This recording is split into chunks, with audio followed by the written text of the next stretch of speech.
akhir-akhir ini diisukan, Mbak, dipasangkan dengan Anies Baswedan. Yang kita tahu adalah lulusan UGM. itu satu.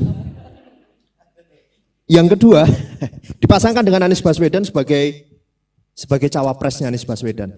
Yang mana Anies Baswedan itu juga dianggap punya reputasi intoleran gitu, Mbak, di tahun 2017.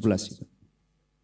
Bagaimana Mbak Yeni menghandle reputasi Mbak Yeni sebagai seorang yang memperjuangkan perdamaian, toleransi, keberagaman disandingkan dengan seseorang yang dianggap punya reputasi yang berlawanan dengan reputasinya Mbak Yeni. Bagaimana Mbak Yeni menghandle?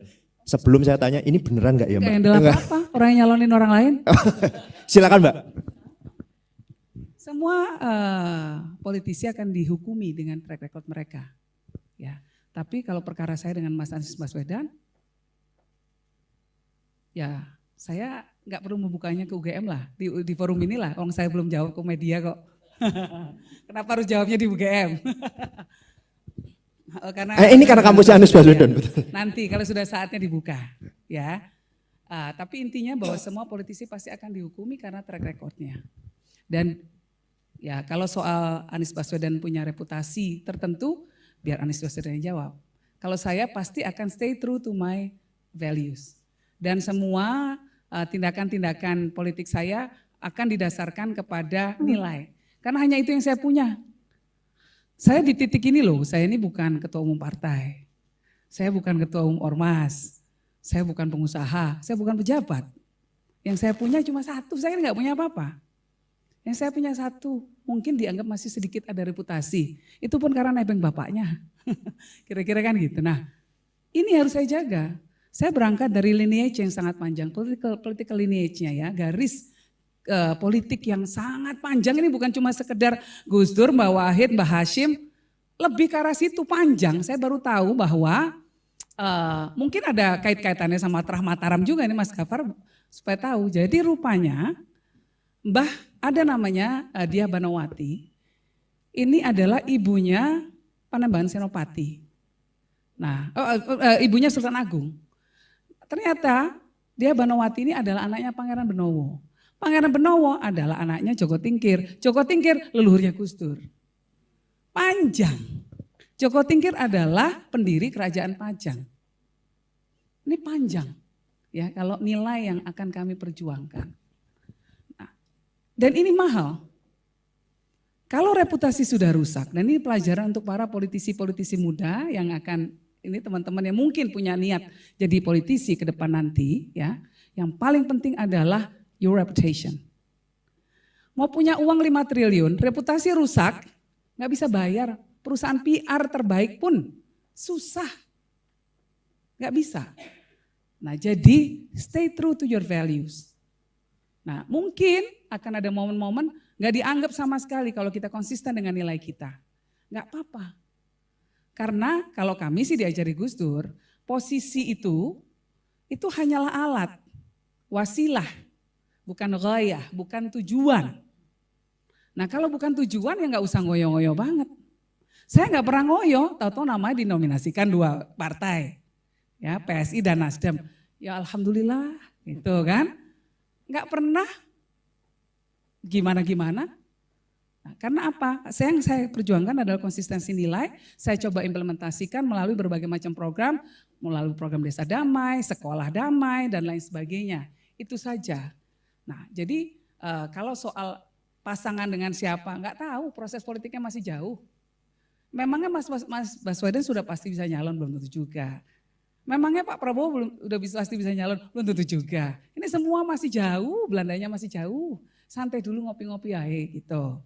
Nah tapi jawaban bahwa corak politik saya akan seperti apa, saya punya pertanggungjawaban yang harus saya pegang terhadap nilai-nilai yang selama ini sudah dianut oleh keluarga saya. Nah itu yang akan jadi penerang jalan, yang akan jadi penjaga. Nah, gitu kira-kira Mas.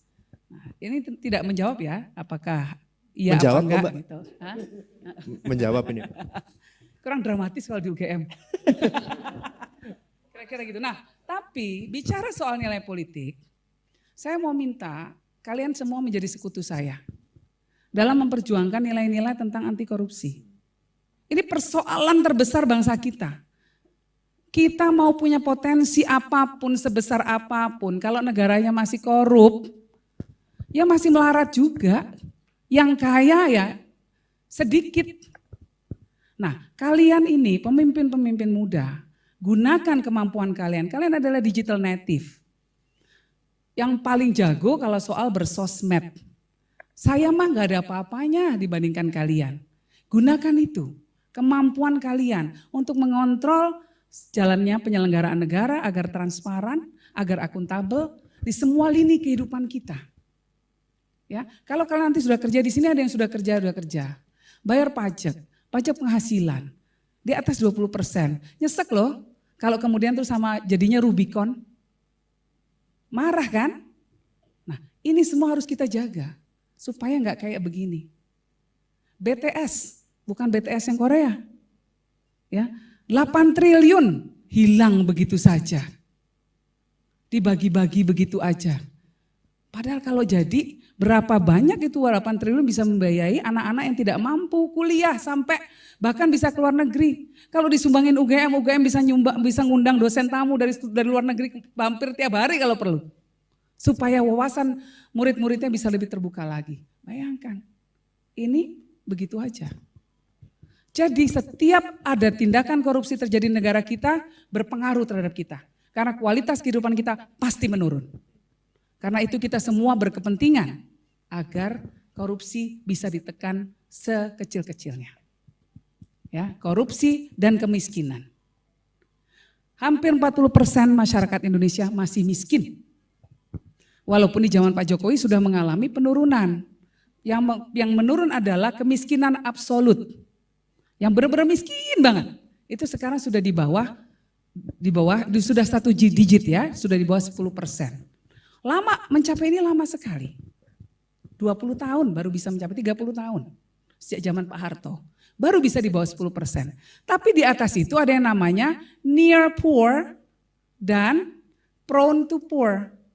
Hampir miskin dan rentan miskin. Atau sadikin, sakit sedikit miskin.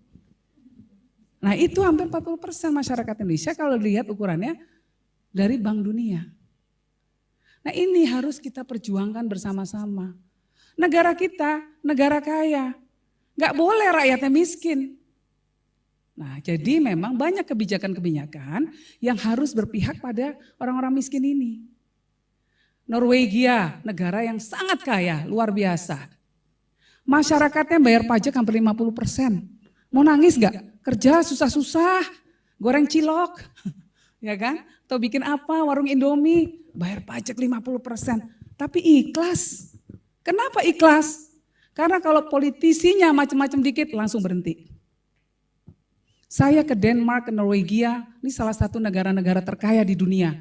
Di sana pakainya sepeda kemana-mana. Jadi kita sempat menjadi negara-negara yang diutangin oleh negara-negara maju ini. Dan begitu pertemuan ya, pejabat-pejabat kita turun dari mobil Mercy. Tapi yang ngutangin naik sepeda. Ini pernah kejadian kayak gitu. Nah, Indonesia harus mampu menjadi negara kaya yang sesungguhnya. Dan itu dimulainya harus dengan adanya transparansi. Semua berakarnya ke situ, penegakan hukum kok. Penegakan hukum itu yang paling utama. Mau kaya apapun, rakyatnya nggak akan sejahtera kalau penegakan hukumnya melempem. Nah ini, kalian semua harus menjadi aktivis-aktivis utama di masyarakat untuk memperjuangkan itu. Terlepas mau pemimpinnya siapa? Mau Anies Baswedan, kayak mau Ganjar Pranowo, kayak mau Prabowo Subianto, lakukan fungsi kontrol. Halo, selamat berjumpa dengan saya Anika, pembaca berita podcastnews.id. Saksikan terus konten-konten menarik dari kami. Jangan lupa subscribe, like, dan komen. Terima kasih.